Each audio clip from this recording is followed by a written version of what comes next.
DriverSchedule.com is more than just a revolutionary driver availability and management software. It's a complete HR suite of products to manage both your driver and office staff. There are two basic steps in getting started using the program. First, entering each chauffeur into the system and then adjusting the settings for how you want the program to gather and present the information. In this video tutorial, I will show you how to easily configure the settings of your program to gather and present your company's information.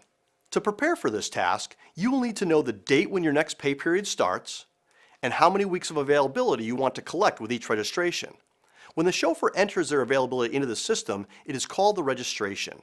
Registration periods are typically 2 weeks. You will also need to know how many days prior to the schedule that you want the registration to open and how many days prior to the schedule that you want the registration to close. I will also show you how to configure a lockout period for any changes to the system by the driver, and a global or individual dispatch setting that regulates how the program is used by dispatch. So let's get started. First, select Account Settings from the dashboard's top menu. Next, select the Chauffeur tab. The Chauffeur tab contains all the settings you will need to configure the program to gather and present your driver's availability. The default settings work for the majority of companies, and we recommend using them at first if you aren't sure how the change may affect you. And remember, all these settings are customizable by you depending on how you run your business. The next schedule start date is the date in which your payroll week begins. Using the calendar icon, select the day of the week and the date in which you want to start using the system. The how many weeks per schedule setting is the number of weeks available you wish to collect during each registration. Remember, the registration period is how many weeks of availability the driver is able to set up at any one time.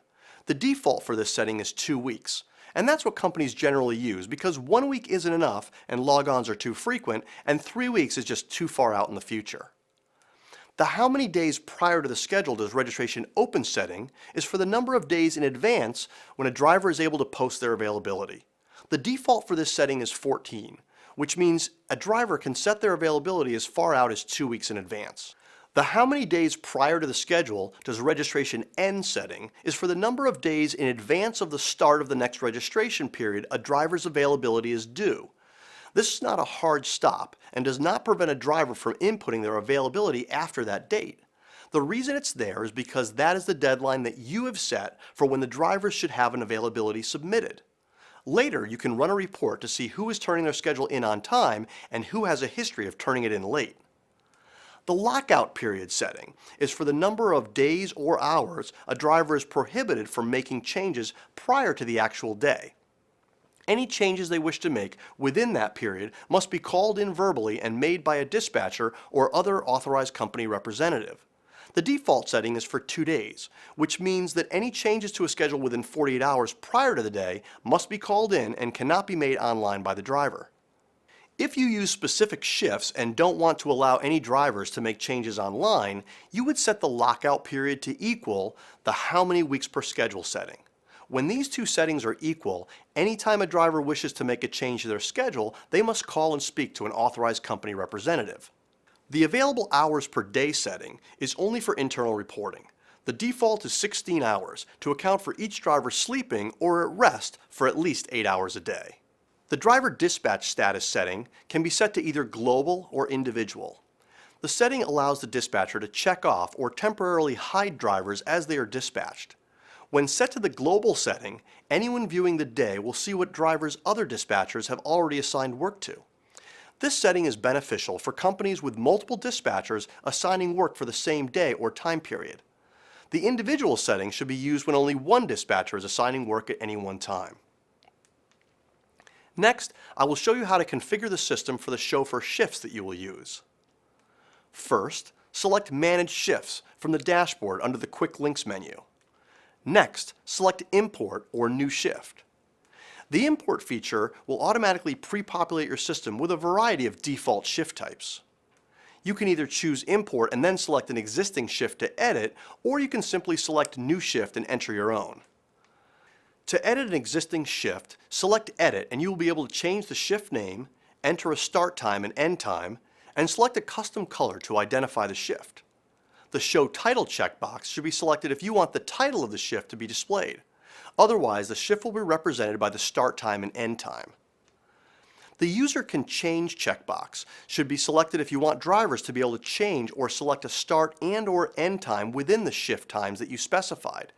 If you set the shifts when your drivers work, you would leave this box unchecked and not use this setting.